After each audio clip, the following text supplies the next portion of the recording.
साथियों welcome back. आप सभी लोगों का बहुत बहुत स्वागत है यूट्यूब चैनल पर। चलिए एक बार फिर हम लोग उपस्थित हैं नवजीवन कैंपस के ऑनलाइन क्लास श्रृंखला में और आज हम लोग बात करेंगे समान विज्ञान के अंतर्गत भौतिकी से संबंधित एक महत्वपूर्ण विषय वस्तु की, जिसमें एक नया टॉपिक शुरू करने जा रहे हैं। तो जो फिजिक्स में अपने पढ़ा अभी तक भौतिकी के अंतर्गत, उससे आगे की कड़ी पर बात करेंगे। एक बहुत ही इंपॉर्टेंट कॉन्सेप्ट साइंस का देखने जा रहे हैं। तो सबसे पहले जो अभी तक चैनल को सब्सक्राइब नहीं किए हैं वो सब्सक्राइब कर दीजिए, लाइक कीजिए और इसको अपने अपने सभी ग्रुप में निश्चित तौर पर शेयर भी कीजिए।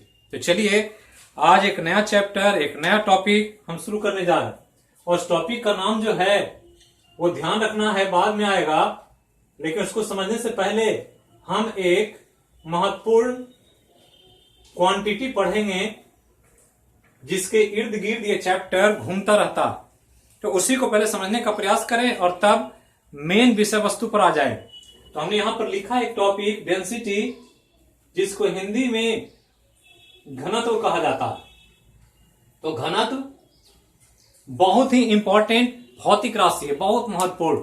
एक ऐसी राशि जो किसी पिंड को उसके द्रव्यमान के लिए या द्रव्यमान को निर्धारित करने के लिए काम करता है। साथ ही एक ऐसी राशि जो खासकर हाइड्रोस्टैटिक्स अर्थात द्रव स्थैतिकी के अंतर्गत किसी पिंड को तैराने में और किसी पिंड को डुबाने में सबसे महत्वपूर्ण भूमिका निभाता है। कि लोहा का गेंद डूब जाता है, लेकिन उसी लोहे से बने हुए बड़े बड़े जहाज समुद्र की लहरों पर तैरता रहता है। तो कैसे होता है ये, क्या इसके पीछे का विज्ञान है, क्या इसके पीछे का कॉन्सेप्ट है, इसी को समझने का प्रयास करें। तो जब सबसे पहले इन कॉन्सेप्ट को समझने की बारी आती है तो उसके लिए सबसे ज्यादा जरूरी जो एक क्वांटिटी है वो घनत्व है, जिसके बारे में समझना होता है। तो चलिए सबसे पहले हम लोग डेंसिटी या घनत्व को देखते हैं कि होता क्या है, और तब फिर हम लोग आ जाएंगे एक्चुअल विषय वस्तु पर।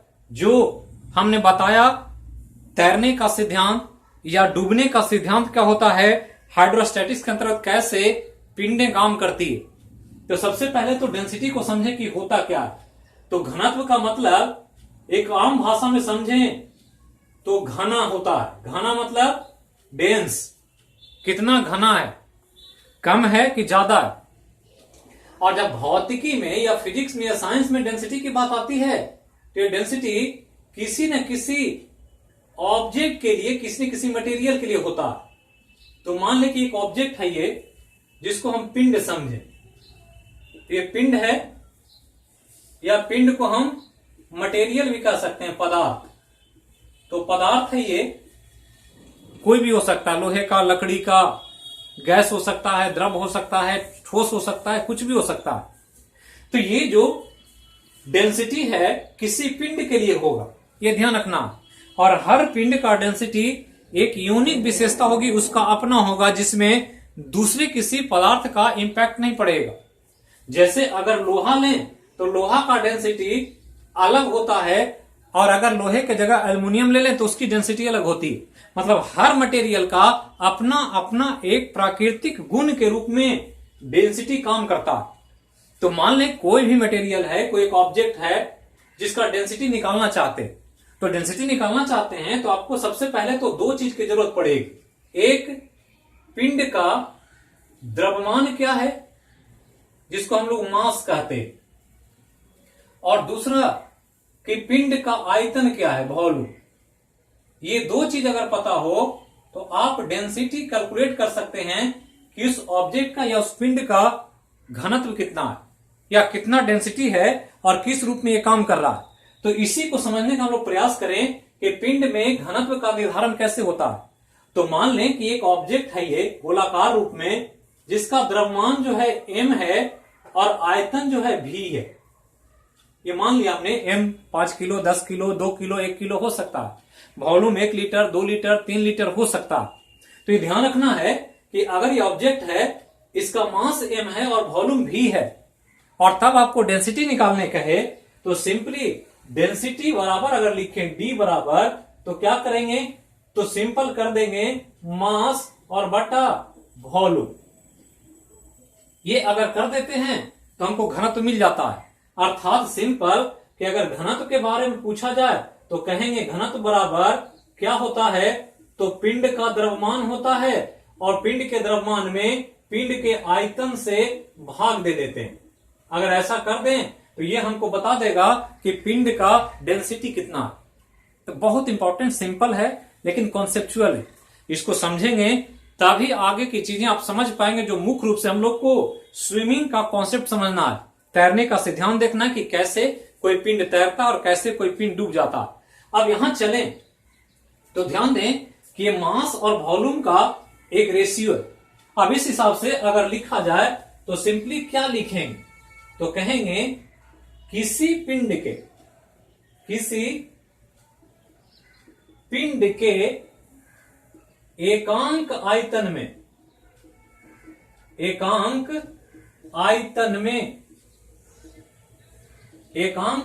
में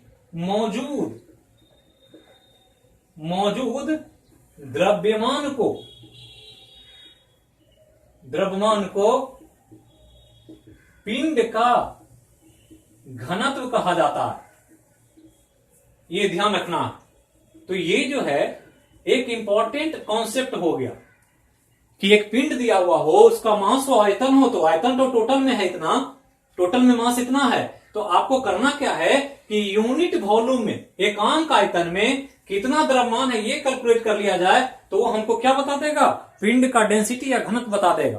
तो सिंपल कि किसी भी पिंड के एकांक आयतन में यूनिट वॉल्यूम में जो उसका मास रहता है उसी को हम लोग उस पिंड का क्या कहते हैं, घनत्व कहते हैं। एकदम सिंपल। अर्थात जब भी घनत्व निकालना होगा तो पिंड के मास को उसके आयतन से भाग देना होगा। तो टोटल आयतन में जितना मास है, यूनिट आयतन में कितना है, यही पर ध्यान रखना। मतलब अगर इतना में मास इतना है और यूनिट आयतन इतना है तो इस यूनिट आयतन में कितना द्रव्यमान है ये अगर निकाल लें तो हमको पता चल रहा है कि घनत्व कितना है इसका। अब इस हिसाब से दो क्वांटिटी, एक तो इस क्वांटिटी का यूनिट और एक बीमा जो सबसे इंपॉर्टेंट है समान अध्ययन में, खासकर जीएस के टॉपिक में, उसको सबसे पहले ध्यान रखना। तो यूनिट क्या होगा, तो यूनिट है द्रव्यमान बटा आयतन। तो द्रव्यमान का होता है किलो और आयतन का होता है मीटर स्क्वायर, मीटर क्यूब। तो ध्यान रखना, किलो प्रति मीटर क्यूब। तो किलो हो गया मास के लिए और जबकि द्रव्य आयतन जो हो गया वो मीटर क्यूब हो गया। अर्थात क्या कहेंगे और करके लिख सकते हैं केजी प्रति मीटर क्यूब यूनिट है किसका, घनत्व का। ये ध्यान रखना है। अब जब बीमा लिखना होगा तो किलो का बीमा मास में एम होता है और ये लेंथ है, लेंथ का पावर 3 है तो एल का पावर 3 होगा। अब इसको बराबर करके लिखें तो एम एल माइनस 3, ये जो बीमा आया यही किसका बीमा, तो घनत्व का बीमा।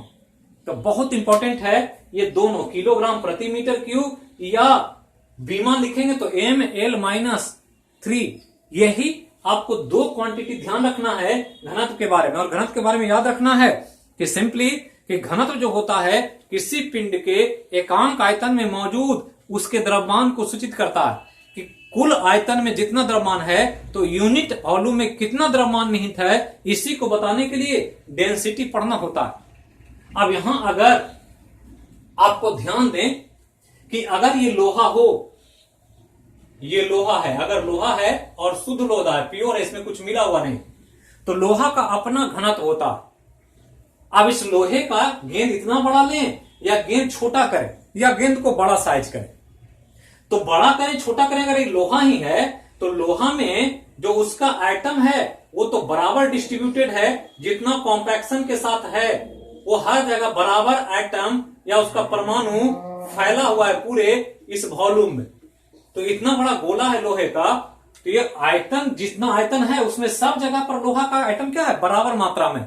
चूंकि लोहा ही है उसमें कुछ मिश्रण नहीं है, कोई इंप्योरिटी नहीं मिलेगा, शुद्धि। अब इस रूप में ध्यान दें कि अगर इसको हम छोटा करें या इसको काटें छाटें या इस गोला को बड़ा करें तो लोहा का जो आइटम है डिस्ट्रीब्यूशन बराबर मात्रा में सब जगह यूनिफॉर्म है, तो जो निकलेगा वो बराबर निकलेगा और इसको जोड़ेंगे तो बराबर मात्रा में जुड़ेगा। अर्थात समझना क्या है कि यदि पिंड या पदार्थ दो चीज कोई भी हो सकता है, कोई ऑब्जेक्ट हो या कोई मटेरियल हो, पदार्थ की मात्रा को बढ़ाया या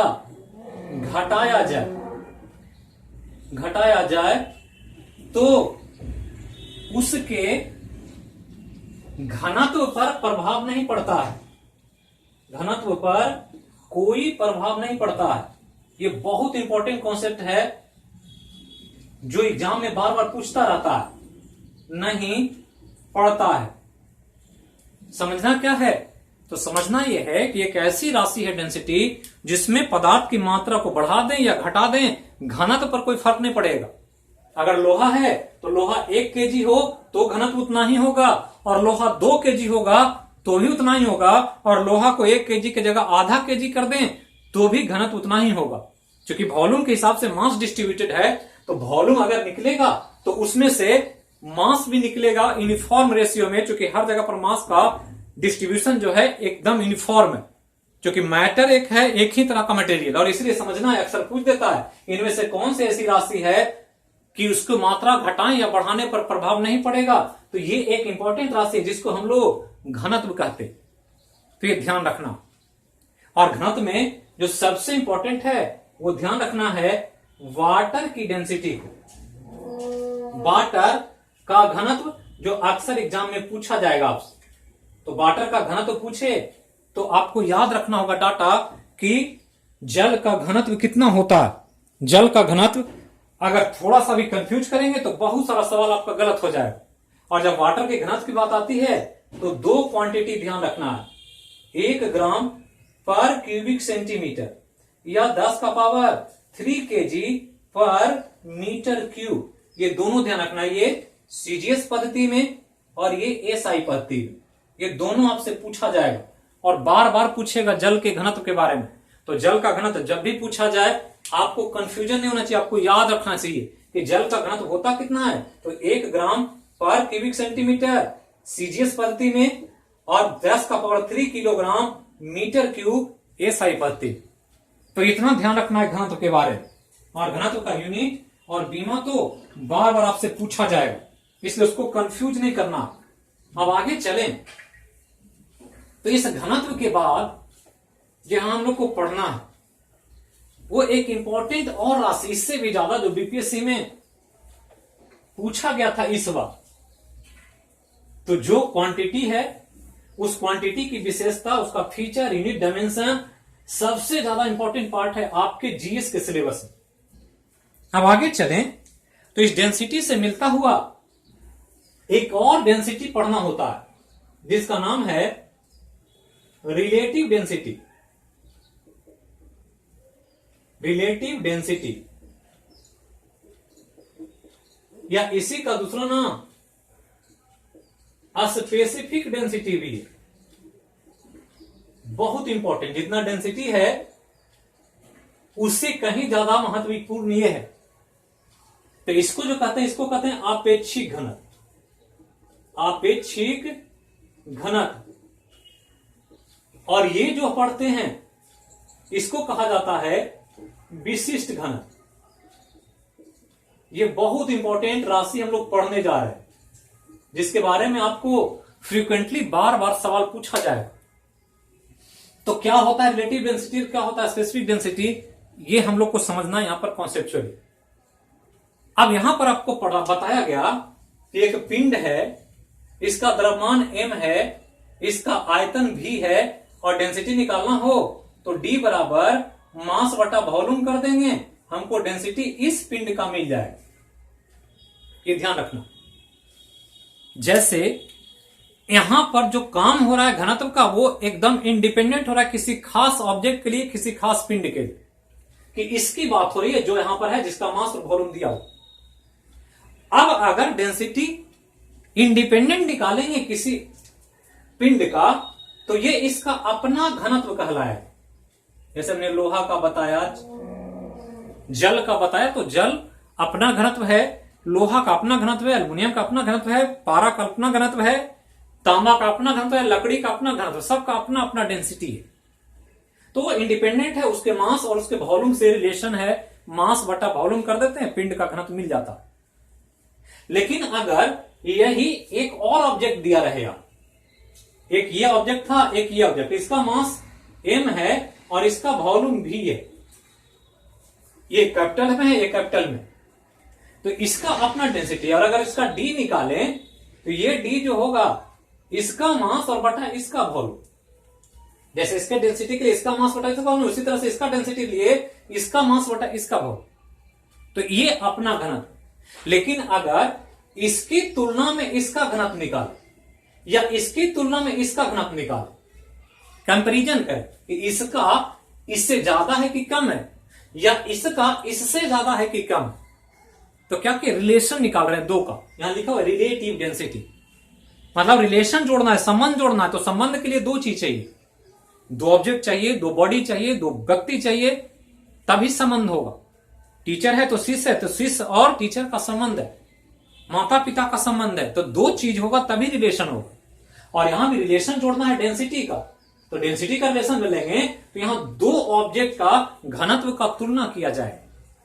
और तुलनात्मक अध्ययन जब डेंसिटी का होता है तो फिर टर्म आ जाता है रिलेटिव डेंसिटी या स्पेसिफिक डेंसिटी, या तो अपेक्षिक घनत्व या विशिष्ट घनत्व। जैसे जब खुद पढ़ते हैं, अकेले पढ़ रहे हैं, तो फिर आपको पता नहीं चलता कि आपका असेसमेंट क्या है, आप तैयारी कैसी कर रहे हैं। इसलिए ग्रुपिंग बहुत जरूरी होता है, अच्छा ग्रुपिंग। ऐसा नहीं कि चौपाल की तरह से राजनीति के गप करने वाले, पॉलिटिशियन के गप करने वाले, खेल के गप करने वाले, फिल्म के हीरो हीरोइन के गप करने वाले, क्लासरूम के लड़के लड़कियों के गप करने वाले, ऐसे लोगों का ग्रुप ना बने। तो ग्रुप जब बनाएंगे अच्छे लोगों का जो सचमुच डेडिकेटेड हैं पढ़ाई के प्रति, तो उससे आपको काफी फायदा होता है, क्योंकि तुलना करते हैं कि उसकी तैयारी कैसी, मेरी तैयारी कैसी। जब दो होगा तभी तैयारी का आकलन होगा। हम लोग भी जब क्लास लेते हैं तो तुलना करते हैं कि इस क्लास में 100 बच्चा है तो 100 में 5 जो है अच्छा है, किसकी तुलना में, दूसरे की तुलना। और एक ही व्यक्ति हो तब तो फिर तुलना ही नहीं होगा, वो तेज है कि कमजोर है। तो जब तक प्रतिद्वंदी ना हो तब तक तुलना नहीं हो सकता, तो ध्यान रखना। और जब भी आप ग्रुपिंग करें तो अपने से थोड़ा अच्छे व्यक्ति से करें, अच्छे स्टूडेंट से करें जिसके पास क्षमता आपसे ज्यादा हो। अपने से नीचे वालों के साथ ग्रुपिंग ना करें पढ़ाई में, खासकर कि जब भी प्रयास करें उसके क्वालिटी को देख करके करें, कि किसी विषय में हमसे वो ज्यादा जानता है तो उसके साथ ग्रुपिंग करें, तब आपको उससे कुछ सीखने को मौका मिलेगा। तो ये ध्यान रखना है कि वही तरह का यहां पर भी रिलेशन है। यहां डेंसिटी का रिलेशन इसलिए नाम आया है रिलेटिव डेंसिटी। आप डेंसिटी जब रिलेटिव निकालेंगे या स्पेसिफिक डेंसिटी निकालेंगे तो यहां पर जो होगा वो सिंपली क्या होगा, तो सिंपली यहां पर होगा दो पिंडों के घनत्व का तुलनात्मक अध्ययन होगा, घनत्व का तुलनात्मक अध्ययन होगा, ये ध्यान रखना। तो कंपैरेटिव स्टडी जब करेंगे डेंसिटी का दो पिंड का, तो जो घनत्व आपको मिलेगा, जो उसका रिलेशन मिलेगा, उसी का नाम रिलेटिव डेंसिटी या स्पेसिफिक डेंसिटी होगा। तो यहां पर दो चीज चाहिए, तो दो चीज क्या क्या चाहिए इस पर ध्यान देना। अब जैसे ही आप दो पिंड के घनत्व का तुलनात्मक अध्ययन करेंगे और रिलेटिव डेंसिटी निकालना चाहते हैं, तो रिलेटिव डेंसिटी जैसे ही लिखेंगे कि आरडी बराबर रिलेटिव डेंसिटी निकालना चाहते हैं, तो क्या करेंगे, तो करेंगे किसी पिंड का घनत्व ले लेंगे। किसी पिंड का मतलब जिस पिंड का निकालना है, किसी पिंड का घनत्व लेना है जिसको निकालना आपको, और बटा एक मानक पदार्थ का घनत्व, मानक पदार्थ का घनत्व। तो ये तुलना हो गया।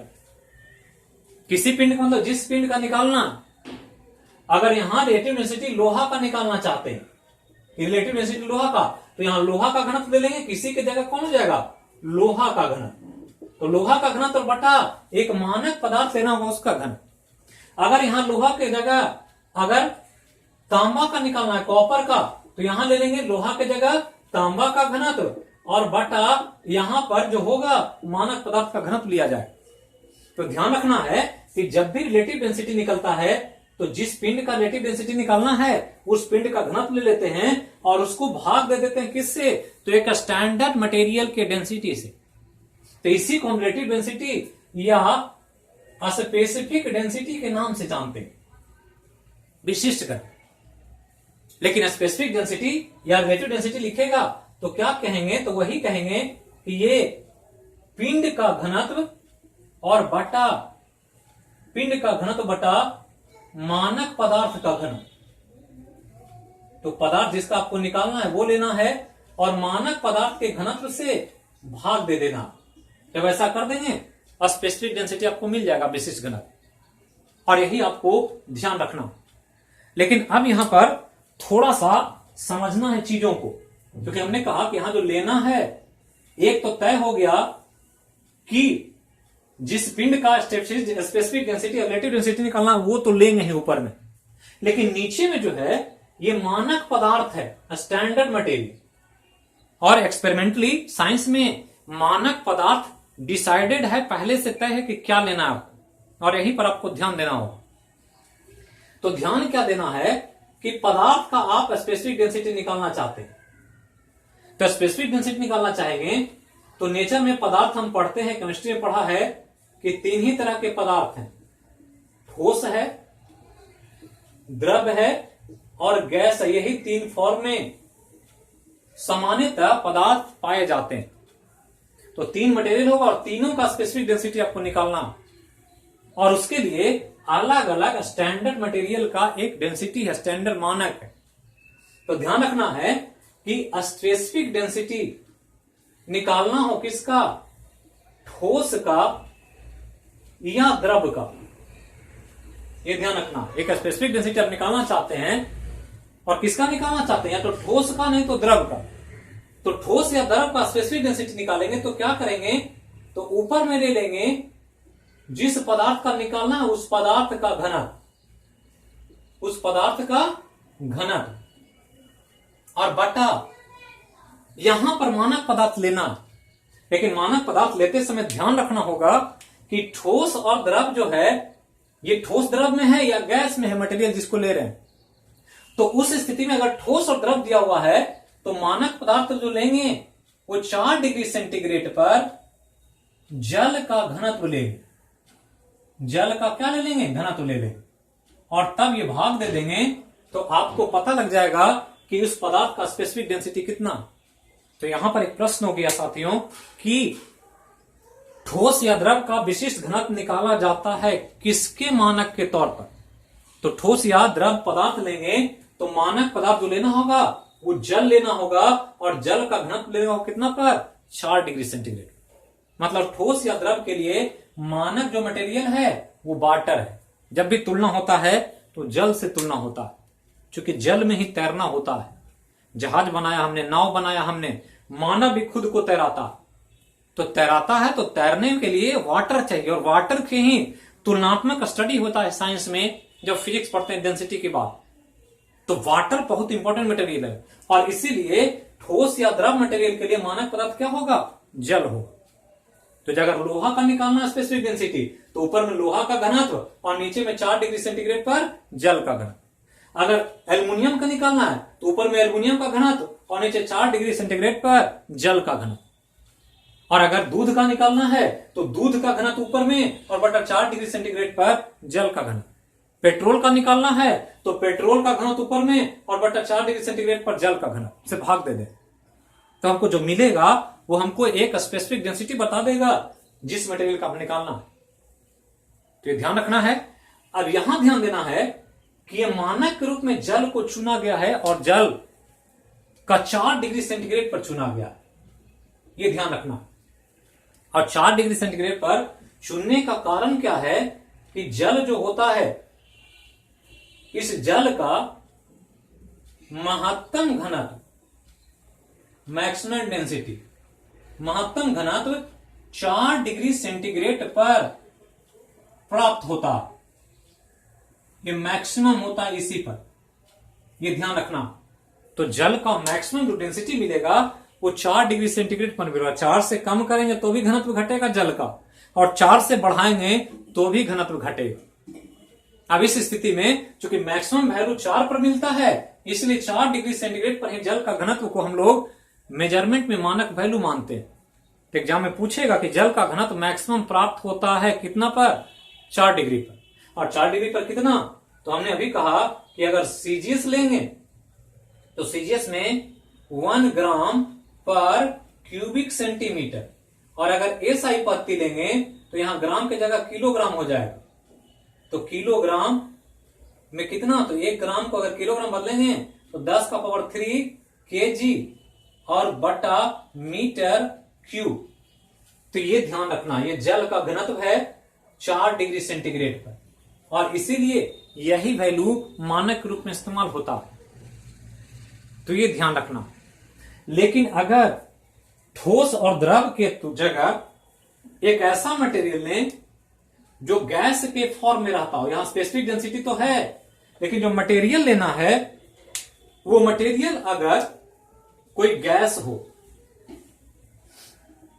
हाइड्रोजन हो, ऑक्सीजन हो, नाइट्रोजन हो, कोई भी हो, क्लोरीन हो, फ्लोरीन हो, कोई गैस हो, सल्फर डाइऑक्साइड हो, कोई गैस हो, तो ठोस और द्रव का तो निकाल लिया, पदार्थ का घनत्व बटा 4 डिग्री सेंटीग्रेड पर जल के घनत्व से रेशियो निकाले, मिल गया आपको स्पेसिफिक डेंसिटी ठोस या द्रव का। लेकिन अगर गैस का निकालना होगा तब क्या करें, तो पदार्थ यहां गैस है तो गैस का ऊपर लेंगे। कैसे लेंगे तो उसको ध्यान रखना।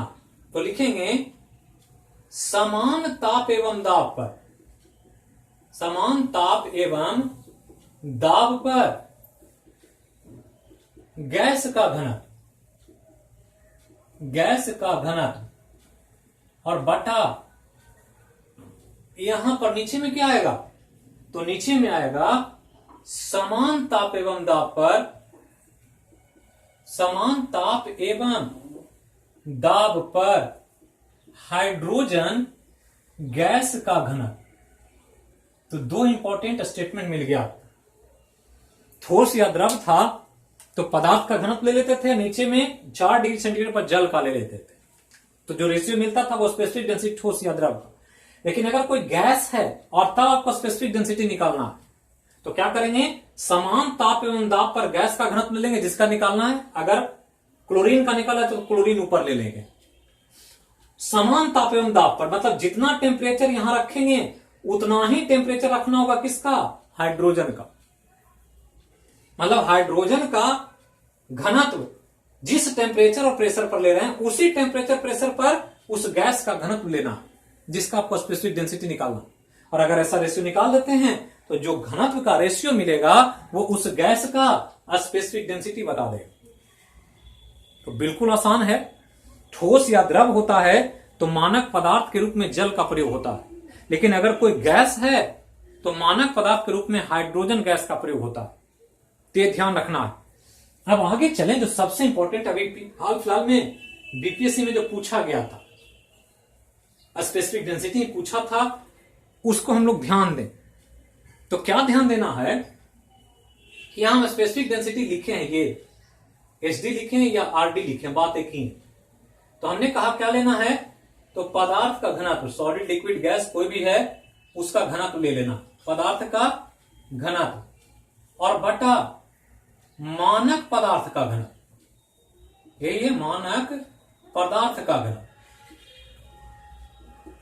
तो यही बेसिक स्पेसिफिक डेंसिटी निकालने का प्रक्रिया। स्पेसिफिक डेंसिटी जब भी निकालेंगे तो ऊपर में मटेरियल का घनत्व और बटा नीचे में मानक पदार्थ का घनत्व, एकदम फिक्स है।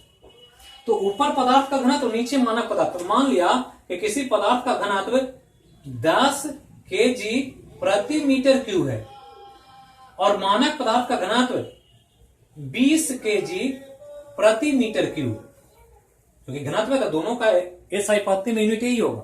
तो ये कटा किलोग्राम मीटर प्रति सेकंड स्क्वायर, किलोग्राम मीटर प्रति सेकंड, 10 बटा 20 करेंगे तो 1/2 मतलब हाफ आ गया, 0.5 आ गया।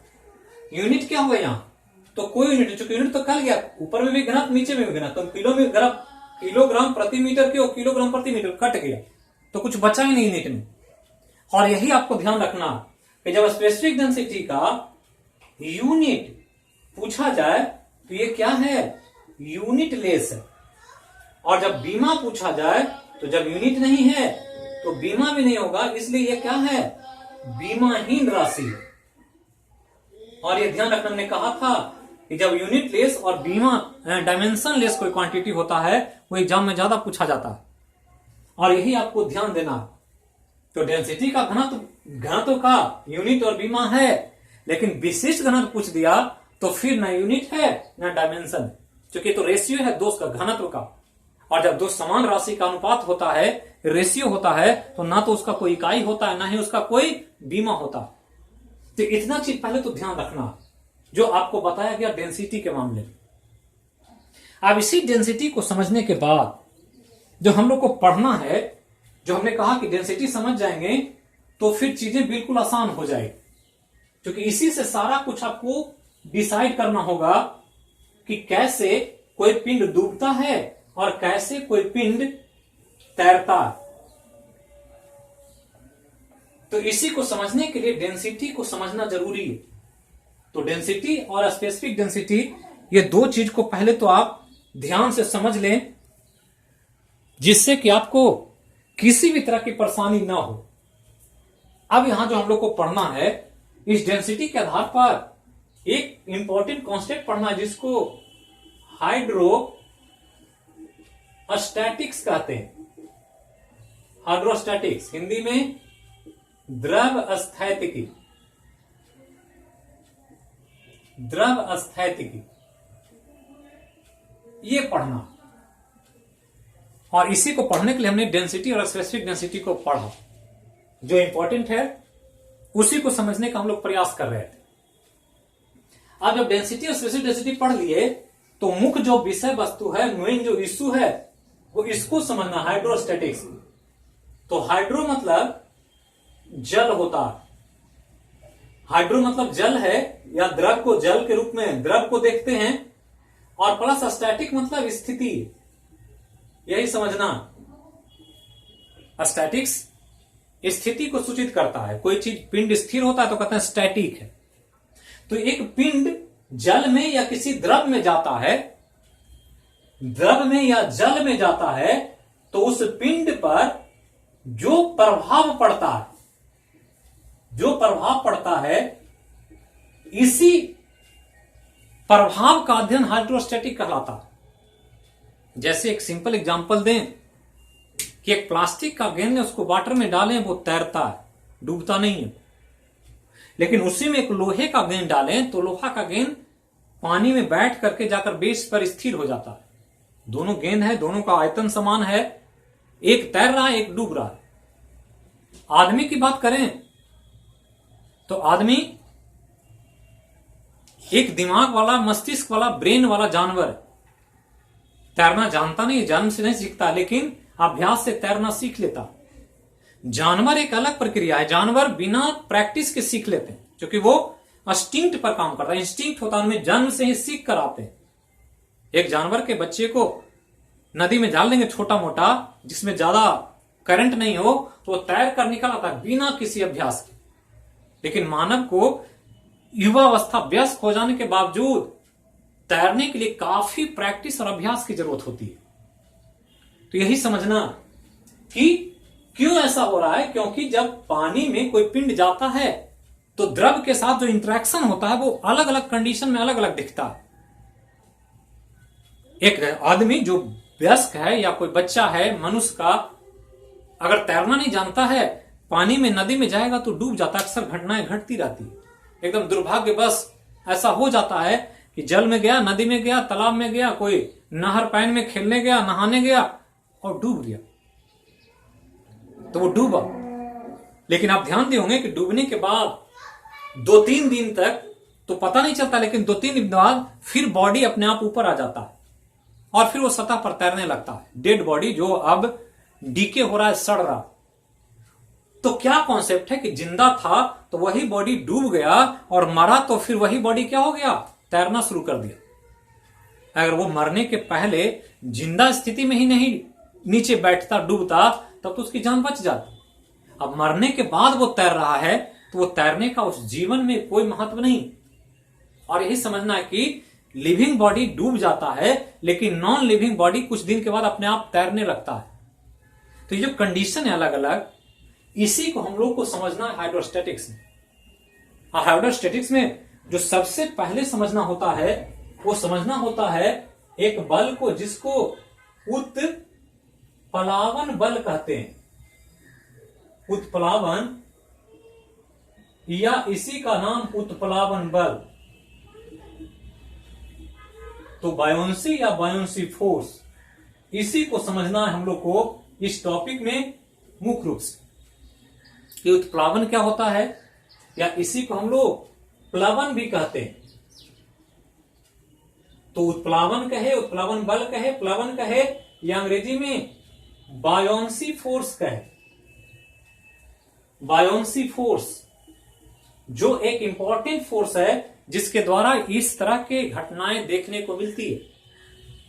हम लोग पढ़ते हैं कि समुद्र के जल में तैरना आसान होता है, जबकि नदी और तालाब में तैरना मुश्किल होता है। कारण क्या है? तो हम लोग बताते हैं कि नदी और तालाब में जल जो है उसका घनत्व कम है, जबकि समुद्र के जल में नमक की मौजूदगी के कारण उसका घनत्व ज्यादा। और परिणाम स्वरूप आसानी से आप समुद्र के जल में तैर सकते हैं, आसानी से वहां नहीं डूबेगा आदमी। लेकिन नदी और तालाब में आसानी से डूब जाते हैं। छोटे छोटे नहर में, गड्ढे में तैरने जाते हैं, खेलने जाते हैं बच्चे, और अचानक से घटनाएं घट जाती है। तो ये क्यों हो रहा है? तो ये सब इस उत्प्लावन बल का खेल। एक कुआं होता है ऐसे, और कुएं में बेल है, और बेल में ऐसे वाटर भरा हुआ है। अब तो कुएं बिल्कुल मरणासन स्थिति में है, कहीं कुएं का प्रयोग नहीं, लेकिन अभी सरकार ने पुनः कुओं का पुनरुद्धार करने का प्रयास किया। तो बेल है ऐसे, और यहां पर एक पुली लगा हुआ ऐसे, और पुली ऐसे लगा करके रस्सी से ऐसे एक बाल्टी फंसाएं, और ये बाल्टी से पानी निकालना चाहें आप, तो देखते होंगे कि जब तक बाल्टी पानी में रहता है तो इसको खींचने वाला रस्सी जो है बहुत आसानी से खींचा जाता है। लेकिन जैसे ही ये ऊपर आता है तो अचानक से इसका वेट बढ़ जाता है। तो ये सब जो खेल है ये हाइड्रोस्टैटिक्स का खेल है, जिसको उत्प्लावन बल या प्लवन या बायोंसी फोर्स के रूप में देखते हैं। तो इसको हम लोग मुख्य रूप से देखेंगे अगली क्लास में कि हाइड्रोस्टैटिक्स का क्या कॉन्सेप्ट है, और जिसके अंतर्गत हम लोग को एक पढ़ना है आर्किमिडीज का सिद्धांत। ये बहुत इंपॉर्टेंट प्रिंसिपल था जिसने दुनिया को स्विमिंग का कॉन्सेप्ट दिया, बड़े बड़े जहाज बनाने का नया नया तरीका बता दिया। तो इसी को हम लोग देखेंगे अगले क्लास में। शाम में 9:30 PM में क्वेश्चन आवर होता है। पिछले एक सप्ताह से क्लास डिस्टर्ब था, लेकिन अब धीरे धीरे ये क्लास अपने पुराने स्थिति में पटरी पर लौट रही है। तो इसको कंटिन्यू करें। स्वास्थ्य संबंधी समस्या और कुछ अपने पर्सनल प्रॉब्लम की वजह से इरेगुलर हो गया, तो उसके लिए बहुत बहुत खेद है। इसको कंटिन्यू करें और क्वेश्चन आवर में जरूर पार्टिसिपेट करें। तो फिर मिलेंगे एक नए क्लास में एक नए विषय वस्तु के साथ। तब तक जहां रहें स्वस्थ रहें, सुरक्षित रहें। बोलिए सब मिलकर एक बार जय हो मैया की। Thank you.